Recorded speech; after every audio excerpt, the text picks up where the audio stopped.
በተውኔትም እንዲሁም ደግሞ በፕሮዲሰርነትም ራሴ በራሴ ጥረት ከፍ ዝቅ እያልኩኝ ስሰራ ነበር እና ዛሬ ግን እግዚአብሔር እዛ ውስጥ ሰርቶ ዛሬ ላይ ከፊታችሁ አቁሞኛልና ወደ ሐሳቤ ስገባ ሰብስክራይብ አድርጉ።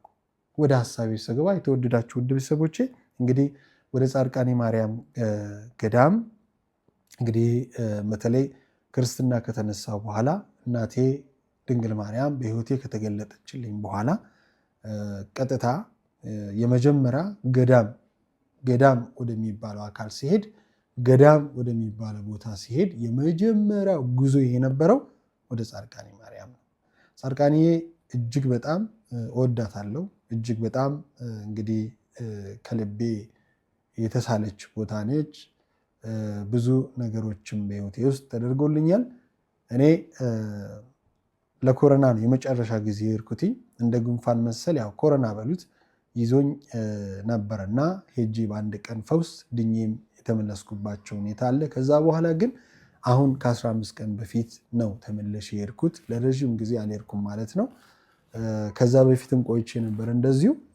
በተለይ ዓለማዊ ሕይወት ውስጥ በምዳከርበት ጊዜ የመሄዱ ሁኔታ ብዙም አልነበረም እና እንግዲህ ከ15 ቀን በፊት ወደ ጻድቃንዬ ገዳም ገብቼ ጽዋዬ ይዤ ነበርና እንግዲህ ከእሷ ጋር በነበረን በረከት በጾምም በጸሎትም በአርምሞም እጅግ በጣም እርካታ የነበረው ነበረ። የመጨረሻውን እንግዲህ ደብረ ምጥማቅ ላይ የጌታችንን የመድኃኒታችን ኢየሱስ ክርስቶስን ቅዱስ ሥጋውና ክቡር ደሙን ለመቀበል ተዘጋጅቼ ከዚህ እጅግ በጣም እግዚአብሔር ፈቅዶልኝ ደስ በሚል ስሜት ነበረ እንግዲህ ሻንጣዬን ይዤ የሄድኩትና እንግዲህ ሱባኤውን ጨርሰን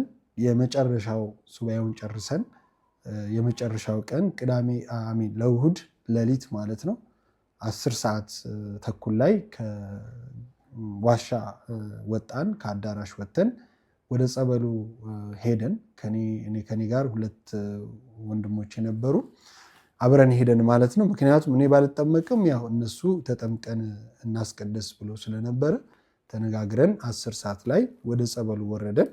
እንግዲህ እቃችንን ይዘን ነበረ። ያው በዛውም በደብረ ምጥማቅ ቦታ ይዘን አንድ ቀን አድሬ ለመምጣት ነበር ሐሳቤ እና ሻንጣ ነበረ፣ የቁርባን ልብስ እንዲሁም ደግሞ